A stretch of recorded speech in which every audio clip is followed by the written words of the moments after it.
loolu yow la mais dama ne mbirum Azer dara lëndëmu ci xaw ma inspecteur Colombo la xaw ma nuñ ko mën a tudde képp ku bëgg lu leer ci liñ fi joxeegul ci penc mi fii Sénégal dem nañ ba Espagne ñëw indi ay date yi ñu indi c'est antérieur à la gestion de Jean Michel maanaam date yi ñu fi indi yépp avant ñuy fal Jean Michel la loolu mooy dëgg loolu mooy benn ma ne la ñu ñëw bi ñu defee audit bi ci lii nga xam ne dafa concerné AO Power bii ñuy wax def nañ ci réduction boo xamante ni mu ngi toll ci 4,819 milliards bi ñu ñëwee saytuwaat beneen contrat bu tudd Sagemcom def nañ ci réduction 6,768,704 boo ko boolee mu nekk 11,588,491,787 francs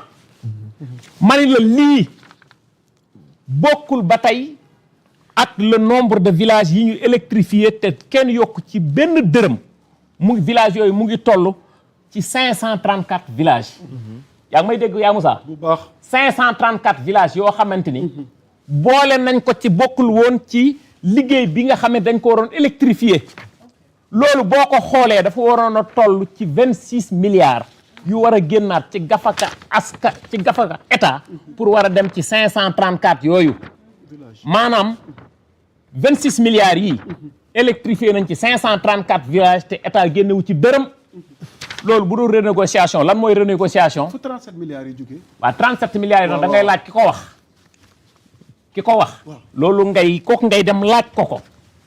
man duma nitu détail duma wax ci ay détails xam nga nit boobu nga xamante ni moom moo wax. waaw nit boobu nga xam ne moom moo wax.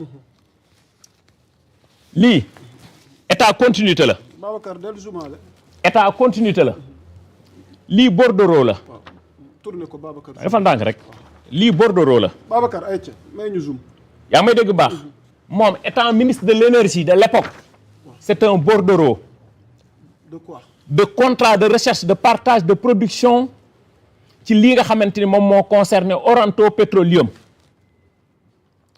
mooy la firme nigérienne là bi nga xamante ñoom lañ joxoon Saint-Louis offshore peu profond ak Kayar offshore peu profond lii rapport de présentation la boo xam ne Thierno Alassane Sall moo ko signé woon à l'époque mu ngi nii moom moo ne ñi am nañ capacité financière et technique pour exploiter sunu hydrocarbures kon moom lii décret présidentiel bi la parce que avant décret présidentiel dafa am rapport de présentation rapport de présentation bi moom moo ko signé décret bi moo nekk nii décret 2015 11 81 qui a été signé mu leer nañ contrat bi moom moo nekk nii mooy contrat de recherche de partage de production d'hydrocarbures bi concerné Saint-Louis offshore peu profond moo nekk nii kon moom xanaa lii da koo concerné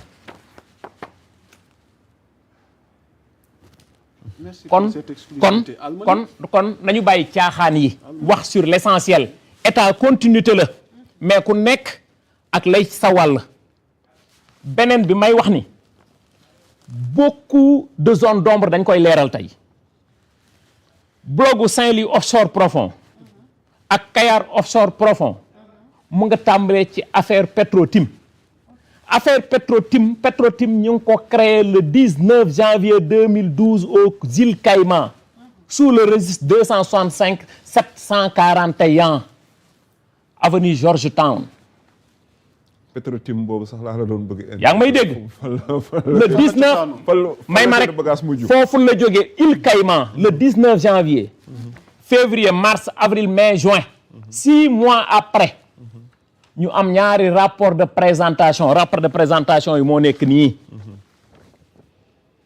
687 0687 ak 00 792 benn bi ñu signé ko le 5 juin 2012 benn bi le 11 juin 2012 par Ali Ngouille Ndiaye qui dit que Petro-Tim Limited a les capacités financières et techniques pour exploiter notre hydrocarbure ce qui est en déphasage avec le code pétrolier loo xam ne amul moom la Abdou Mbaye di wax naan c'est un faux rapport sur le fond sur la base de ça la ñu waxoon lan la ñu waxoon am na rapport ITE am na rapport IGE ñu ne amul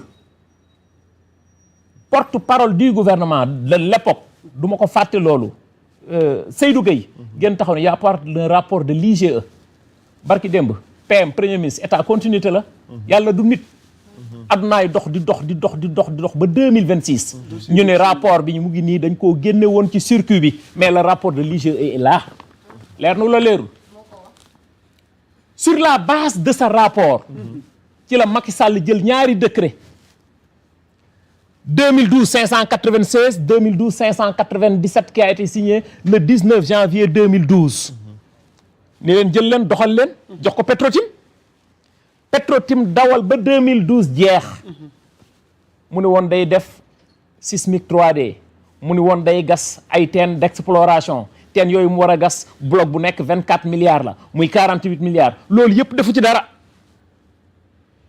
ba 2013 ci code pétrolier bi dañ ne la bu fekkee defoo dara delloowaat ñu suñu yëf Macky Sall ñëwaat jëlaat beneen décret d'extension initiale 2013 1154 ak 2013 1155 bi ñu signé le 23 août 2013 joxaat leen ba tey ñu demaat ba fin ba 2013 defuñu dara. te waxoon nañ leen bu leen ko joxaat ñoom. waaw waxoon nañ leen bu leen ko joxaat parce que amuñu capacité ci la bi. waaw mooy li ma la wax. mais comme rapport bi dañ ni existé wul sur la base de ce rapport ci la président jël ñaari décret yi ma la wax. ñu bari dañuy fàtte deuxième décret bii. maanaam 2012 la woon 2013 ñu génne laat beneen décret jox leen Petrotim foofu la jaare gis société bu ñuy wax Timis Corporation. Frank Timis boobu. moom Frank Timis boobu. may ma rek damay leeral damaa bëgg. Samba dañ lay déglu. non damaa bëgg mu leer xoolal Timis Corporation boobu. kan moo ko moom. Frank Timis boobu. moom. bi ma njëkk a wax léegi Petrotim moom Africa Petroleum bi ñu joxoon blogu ki Rufisque offshore yaa ngi may déglu bu baax sud Petroleum lañ ko joxoon ba tey Africa Petroleum ba tey Frank Timis moo ko moom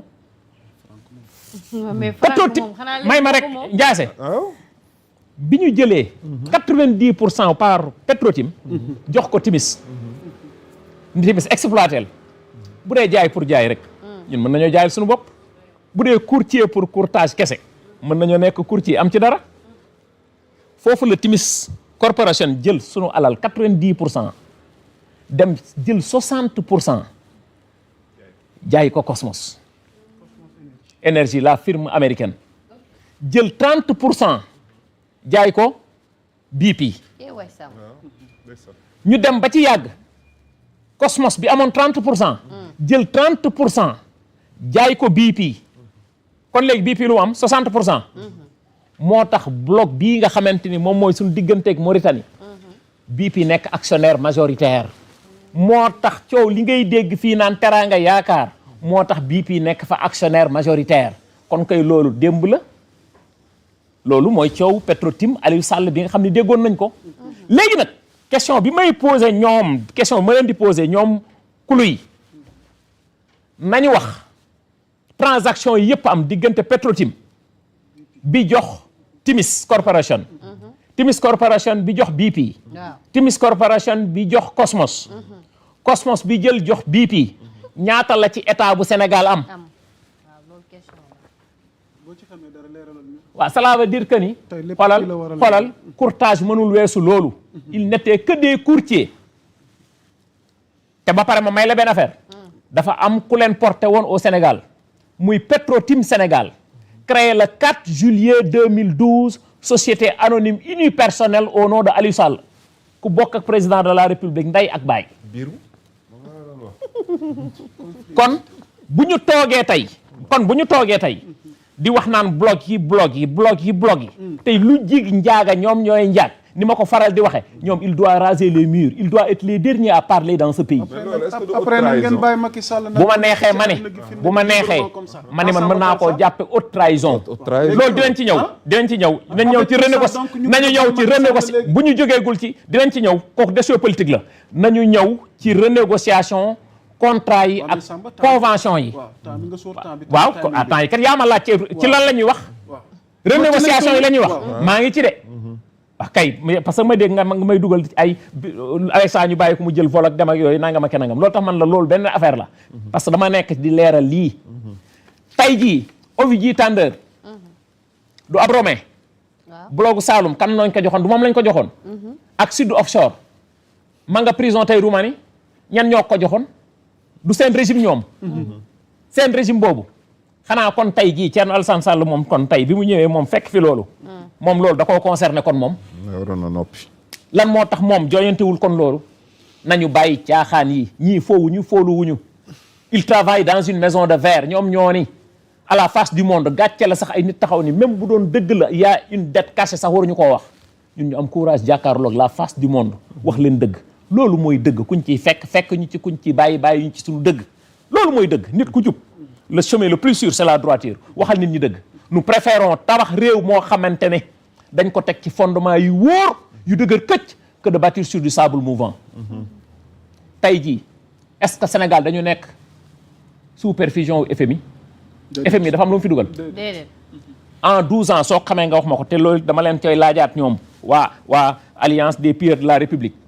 en 12 ans seen président ak ñoom 35 ressources je ne sais pas 30 ressources dans ce pays qui se nomme le Sénégal.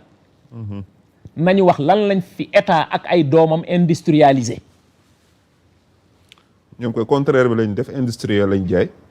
kay du moment où loolu am na ci le président de la République doon waxee ni nos marges de manœuvre sont très limitées mooy ñaar ñett ñu fekk fi ay bor état continuité la dañ koy fay ba dernier centime je suis d'accord mais ak a neexoon ñu fekk benn taux d'endettement de 70 ou 80%.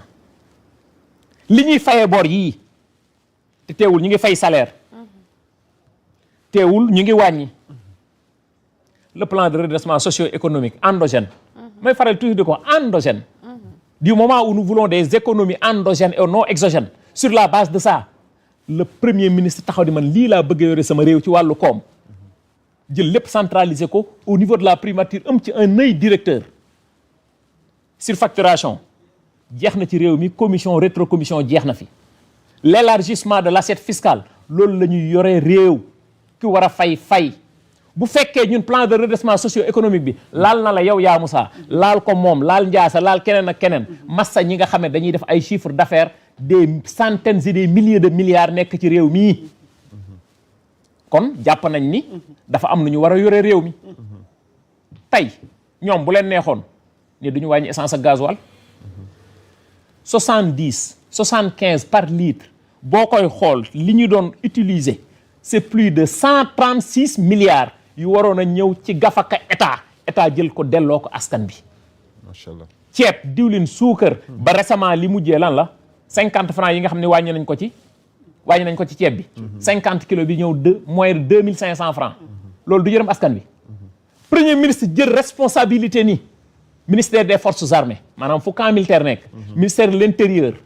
mooy ay sapeur ak yeneen affaires yi nga xam dañoo aju ci ministère bi. ministère de l'enseignement supérieur ak yeneen ministre de la santé fépp foo xam ne état day jël dërëmam di jënd ceeb pour dundal ay sénégalais yoo xam ne moom mu leen war a dundal léegi kenn dootu ko jënd ci ceeb bi.